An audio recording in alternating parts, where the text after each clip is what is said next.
Good morning students. Hello, how are you. स्वागत है आपका अपनी हॉकिंग क्लासेस में। गाइस, मैं राजन आपको करवा रहा हूँ 11th क्लास की अकाउंटेंसी। 11th क्लास की अकाउंटेंसी में हमारा है ये यूनिट नंबर सेकंड। यूनिट 2 में हमारे पास लेक्चर नंबर है 3। सो गाइस, यूनिट 1 में हमने कुछ बेसिक टर्म्स को क्लियर किया था, यूनिट 2 में भी हमने कुछ बेसिक टर्म्स को क्लियर किया था और आज भी हम कुछ और बेसिक टर्म्स को क्लियर करेंगे। यूनिट 1 में मैंने आपको समझाया था एक्सपेंसेस के बारे में और फिर मैंने आपको समझाया था इनकम्स के बारे में, फिर मैंने एक्सपेंडिचर का मीनिंग समझाया और फिर मैंने प्रीपेड एक्सपेंसेस का मीनिंग समझाया और उसके बाद मैंने आपको आउटस्टैंडिंग एक्सपेंसेस का मीनिंग समझाया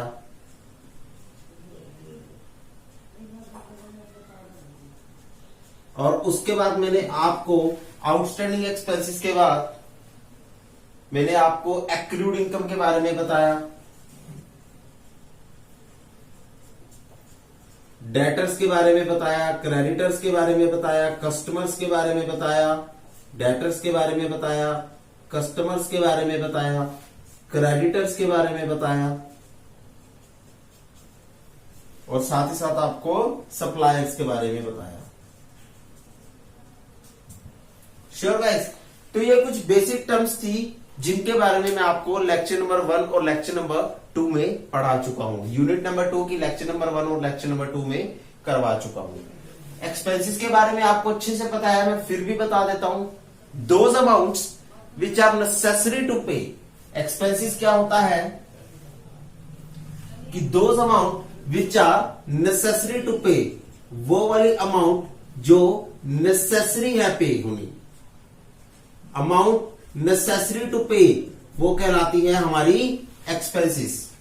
और इनकम्स का मतलब क्या होता है, those amount which we earn, वो होती है हमारी इनकम। और एक्सपेंडिचर क्या होती है, those amount which are not necessary to pay but we paid for the future benefit, वो होती है हमारी एक्सपेंडिचर। सो एक बार मैं दोबारा से उन सारी चीजों को डिक्टेट करवाना चाहूंगा, आपको दोबारा से समझा लेता हूं। एक्सपेंसेस क्या होते हैं, कहते हैं those amounts which are necessary to pay, ये होती है आपकी expenses. Those amounts which are necessary to pay मतलब वो वाले खर्चे, वो वाली रकम जो पे होनी जरूरी है, चाहे आपकी फर्म को लॉस हो, चाहे आपकी फर्म को प्रॉफिट हो, चाहे आपकी फर्म काम करे या ना करे, चाहे वो सारा साल बंद रहे, लेकिन उसे ये खर्चे तो पे करने ही पड़ेंगे। और उन खर्चों का नाम होता है जैसे कि रेंट पे करना, चाहे आपकी फर्म काम करे या ना करे, लेकिन वो जिस फैक्ट्री को यूज कर रही है, अगर वो रेंटर वे से यूज कर रही है तो उसे वो रेंट पे करना ही करना है और इलेक्ट्रिसिटी का बिल भी पे करना ही करना है और सैलरी भी पे करनी ही करनी है। श्योर गाइस, तो ये होते हैं आपके एक्सपेंसेस। फिर मैंने आपको बताया था इनकम्स के बारे में। Those amounts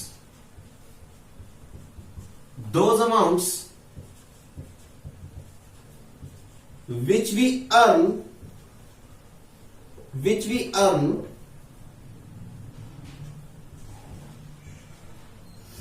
from the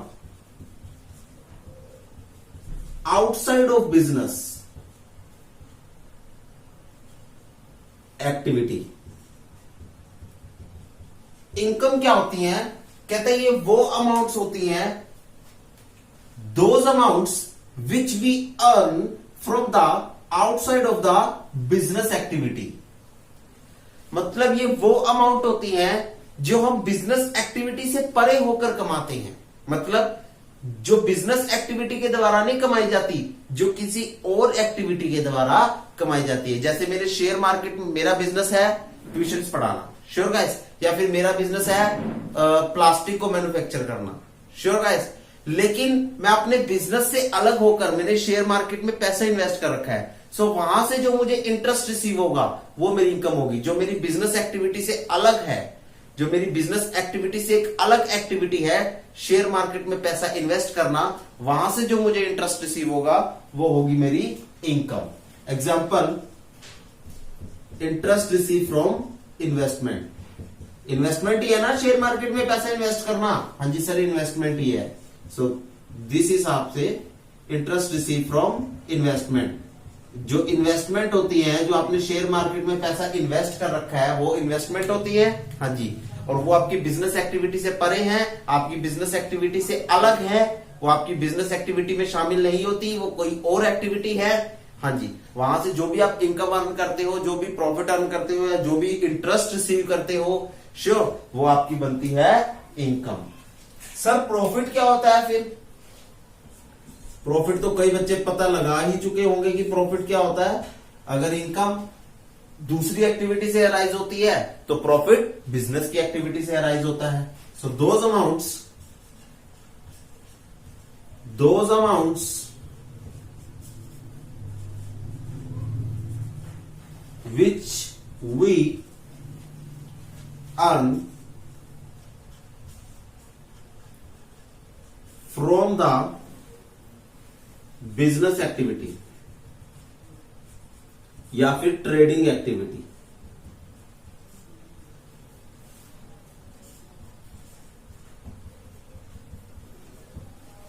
sure those amount which we earn from the business या फिर ट्रेडिंग एक्टिविटी, मतलब जो हम बिजनेस एक्टिविटी या ट्रेडिंग एक्टिविटी से अमाउंट अर्न करते हैं वो होती है हमारा प्रॉफिट, वो होता है हमारा प्रॉफिट। एग्जाम्पल के लिए लिख सकते हो profit from the sale of goods, profit from the sale of goods.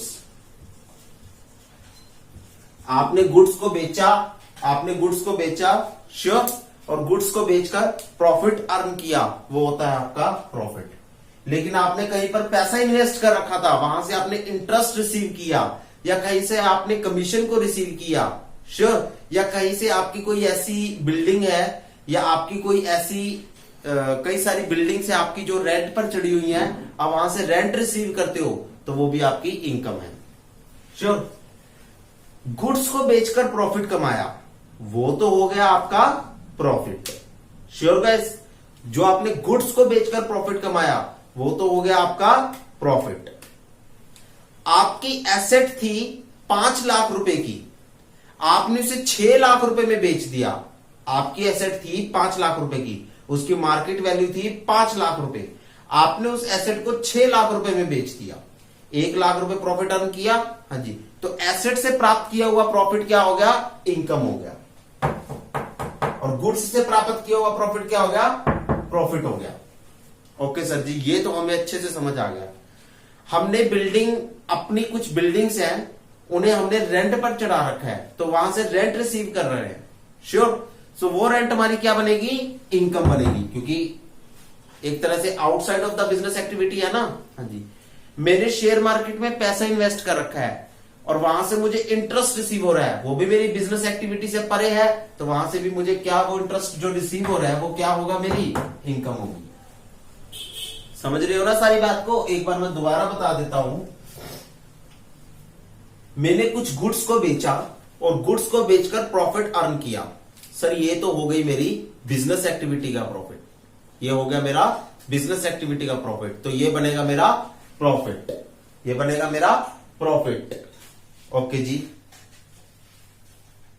मेरी एसेट की मार्केट वैल्यू थी 5 लाख रुपए, श्योर, मेरी एसेट की मार्केट वैल्यू थी 5 लाख रुपए, श्योर, और मैंने एसेट को बेच दिया 6 लाख रुपए में। मेरी बिजनेस एक्टिविटी से परे है एसेट को बेचना, मेरी बिजनेस एक्टिविटी से अलग है एसेट को बेचना।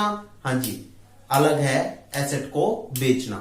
5 लाख रुपए की चीज मैंने 6 लाख रुपए में बेच दी। हाँ जी, 1 लाख रुपए का प्रॉफिट अर्न किया। हाँ जी, वो प्रॉफिट क्या कहलाएगा? वो प्रॉफिट मेरी एसेट का प्रॉफिट है, तो वो प्रॉफिट मेरा इनकम कहलाएगा, श्योर। मैंने कहीं पर पैसा इन्वेस्ट कर रखा है या किसी शेयर मार्केट में पैसा इन्वेस्ट कर रखा है, मैं वहां से इंटरेस्ट रिसीव कर रहा हूं। पहली बात तो ये मेरी बिजनेस एक्टिविटी से परे है, हाँ जी, बिजनेस एक्टिविटी से अलग है। ये जो मैं फायदा प्राप्त कर रहा हूं, इंटरेस्ट प्राप्त कर रहा हूं, ये मेरी बिजनेस एक्टिविटी से परे है, हाँ जी, तो ये मेरी क्या बनेगा, इनकम। और ये भी एसेट से प्राप्त होने वाला फायदा है, तो ये मेरी क्या बनेगा, इनकम।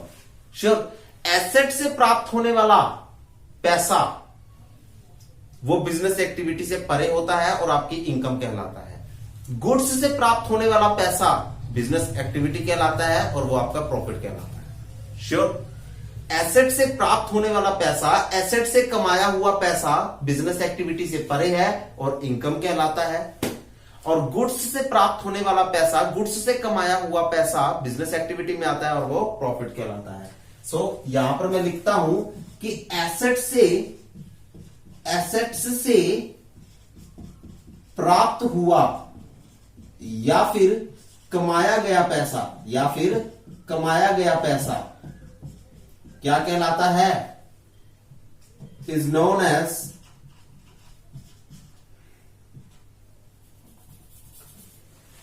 एसेट से प्राप्त हुआ पैसा या एसेट से कमाया गया पैसा बिजनेस एक्टिविटी से परे है, बिजनेस एक्टिविटी से परे है, बिजनेस एक्टिविटी से परे है, और यह इनकम कहलाता है, यह इनकम कहलाता है।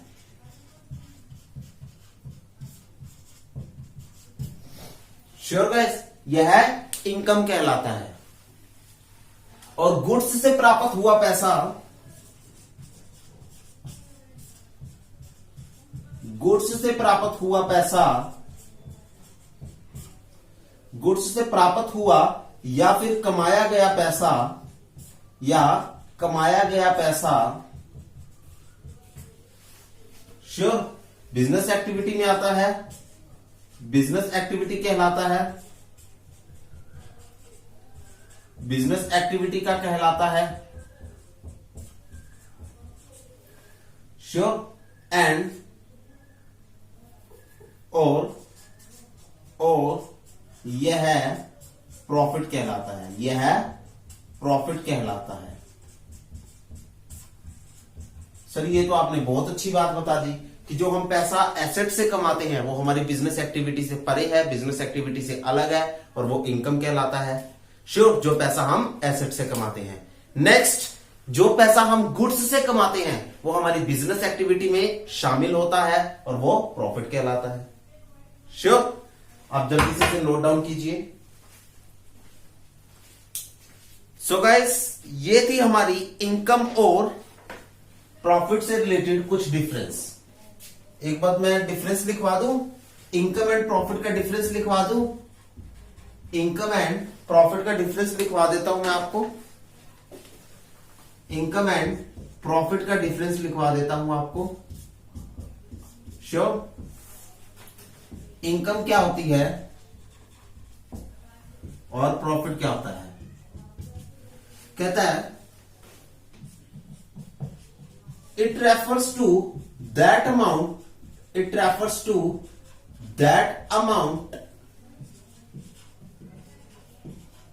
which we earn from the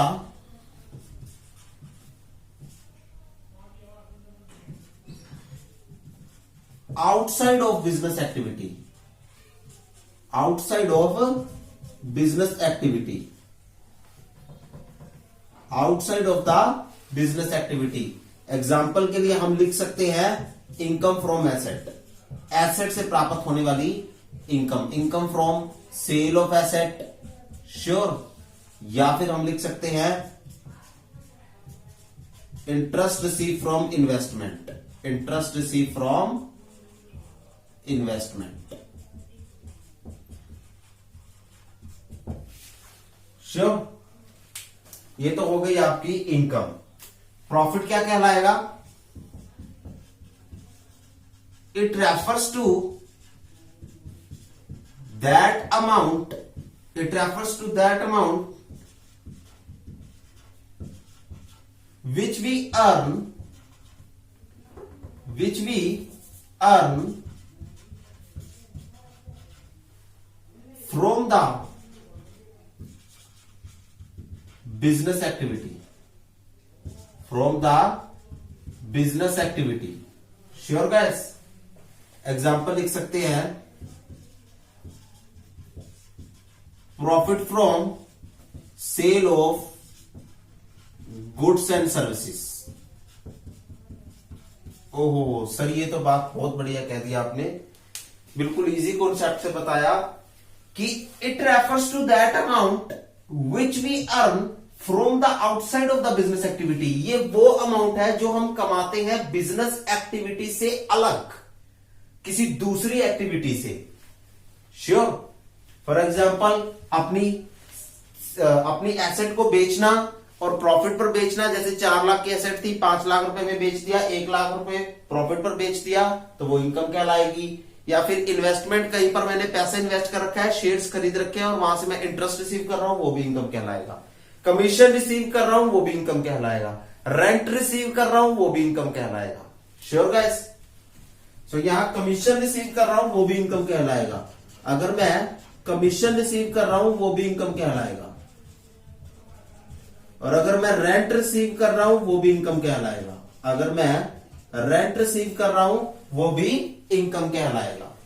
sure, commission receive कर रहा हूं फ्रॉम एनी सोर्स, अगर कहीं से भी कमीशन रिसीव कर रहा हूं तो वो हमारी इनकम कहलाएगा। अगर रेंट रिसीव कर रहा हूं फ्रॉम एनी सोर्स, कहीं से भी अगर मैं रेंट रिसीव कर रहा हूं तो वो भी हमारी इनकम कहलाएगा। Sure, so it refers to that amount which we earn from the outside of the business activity. ये वो अमाउंट है, वो रकम है जो हम कमाते हैं अपनी बिजनेस एक्टिविटी से परे होकर, यानी कि किसी दूसरी एक्टिविटी से हम कमाते हैं, तो ये हमारी इनकम कहलाती है।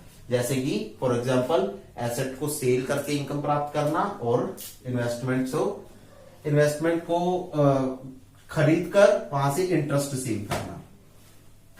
Profit, it refers to that amount which we earn from the business activity. ये वो अमाउंट है जो हम बिजनेस एक्टिविटी से कमाकर चलते हैं, जो हम बिजनेस एक्टिविटी से कमाकर चलते हैं, यानी कि बिजनेस हमारा जो काम करने के लिए बना है, हम वहां से कमाकर चल रहे हैं। अगर मेरे बिजनेस का काम है प्लास्टिक्स को सेल करना, तो प्लास्टिक्स को बेचकर जो भी प्रॉफिट मैं अर्न करता हूं, वो प्रॉफिट मेरा क्या होगा, जो भी फायदा मैं प्राप्त करता हूं, वो फायदा मेरा प्रॉफिट कहलाएगा, यानी कि profit from the sale of goods and services. Sure guys, तो 2 वर्ड नोट कीजिए जल्दी डिफरेंस को। बेसिकली वही कॉन्सेप्ट है, बस थोड़ा सा अलग है। तो हमारा नेक्स्ट कॉन्सेप्ट है types of income. Next concept है टाइप्स ऑफ इनकम। इनकम के कितने तरह के टाइप्स हैं हमारे पास? सर क्या हमारे पास प्रॉफिट के भी टाइप होते हैं? प्रॉफिट के टाइप्स नहीं होते, अभी आपके सिलेबस में नहीं समझाए जाएंगे। आपके सिलेबस में है इनकम के टाइप्स। इनकम के कितने तरह के टाइप्स हैं देखिए। पहली है एक्रूड इनकम, पहली है एक्रूड इनकम, और दूसरी है अनएक्रूड इनकम, जिसको हम अनअर्न्ड इनकम भी बोल सकते हैं। अनअर्न्ड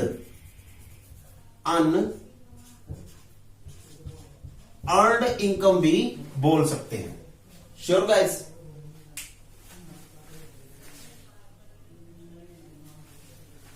सो ये 2 टाइप्स हैं हमारी इनकम के।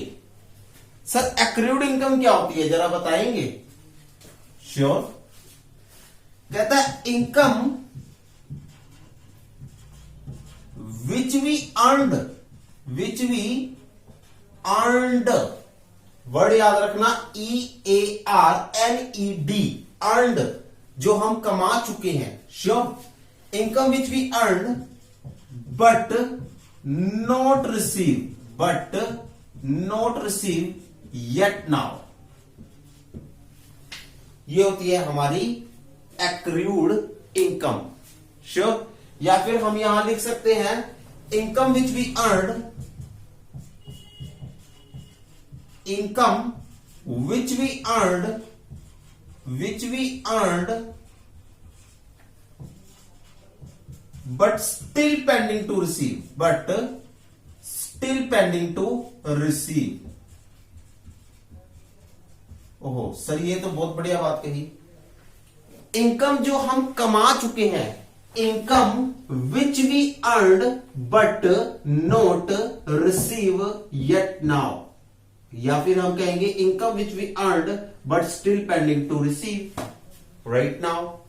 श्योर, मतलब कहने का है कि वो वाली इनकम जो हम कमा चुके हैं, जो हम कमा चुके हैं परंतु हमें अभी तक प्राप्त नहीं हुई, वो वाली इनकम जो हम कमा चुके हैं परंतु हमें अभी तक प्राप्त नहीं हुई। सर कोई एग्जांपल दो। For example,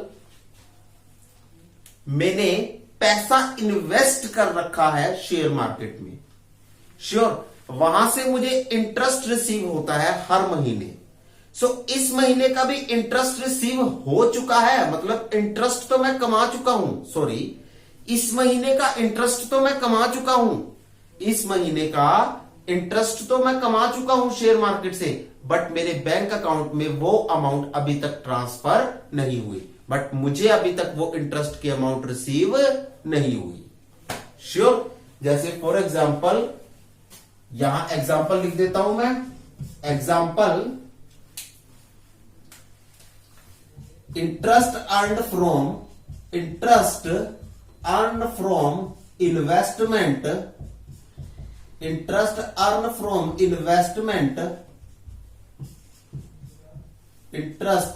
earned from investment still pending to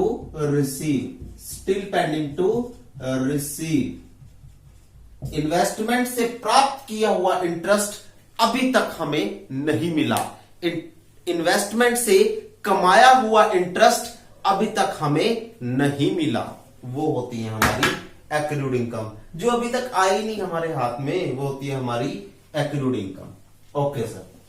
sir unaccrued unearned income कौन सी होंगी? सर ये अपोजिट होंगी एक्रूड का, ये अपोजिट होंगी। देखते हैं कैसे अपोजिट है। कहता है income which we are not earn,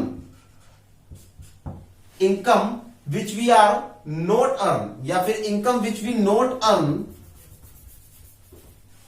income which we not earn, sure, income which we not earn but receive in advance, receive in advance. Sir ऐसी क्या इनकम होती है जो एडवांस में रिसीव हो जाती है? आज तक हमने नहीं सुनी अपनी लाइफ में। बिल्कुल होती हैं। जैसे फॉर एग्जांपल, आपने अपनी बिल्डिंग को रेंट पर चढ़ा रखा है। श्योर, आप एक बिल्डिंग के मालिक हो, आपने अपनी बिल्डिंग को रेंट पर चढ़ा रखा है। अभी महीना खत्म नहीं हुआ लेकिन आपने एडवांस में रेंट ले लिया उनसे। श्योर, अभी ये महीना शुरू ही हुआ है, अभी ये महीना खत्म नहीं हुआ लेकिन आपने एडवांस में रेंट ले लिया अपने किराएदार से। सो वो एडवांस में प्राप्त की गई इनकम ही कहलाती है unearned income, unaccrued income, pre receive income. इसको हम और नाम देना चाहेंगे pre receive income.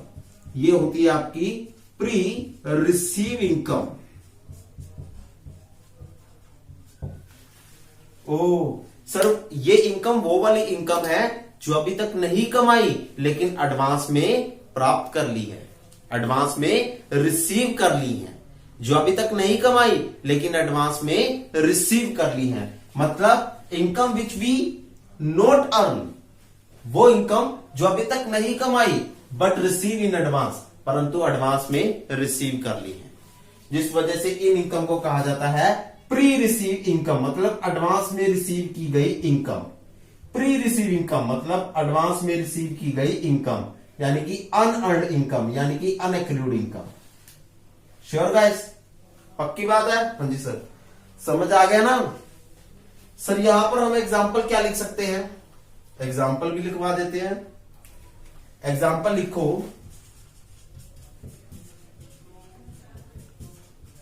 Rent receive from, rent receive in advance, rent receive in advance, बस इतना सा एग्जांपल लिख लो। Rent receive in advance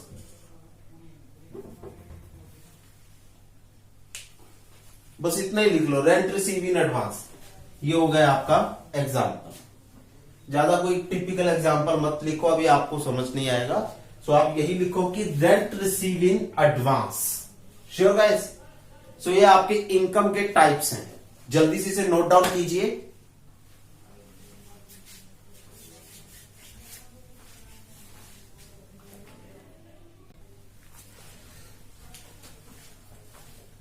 so guys, hope so आपको हमारा ये लेक्चर अच्छा लगा होगा। हमारी ये जो इजी टर्म्स हैं आपको समझ में आ गई होंगी। सो मैं राजन आपसे अलविदा लेता हूं। So guys, have a nice day. Thank you so much.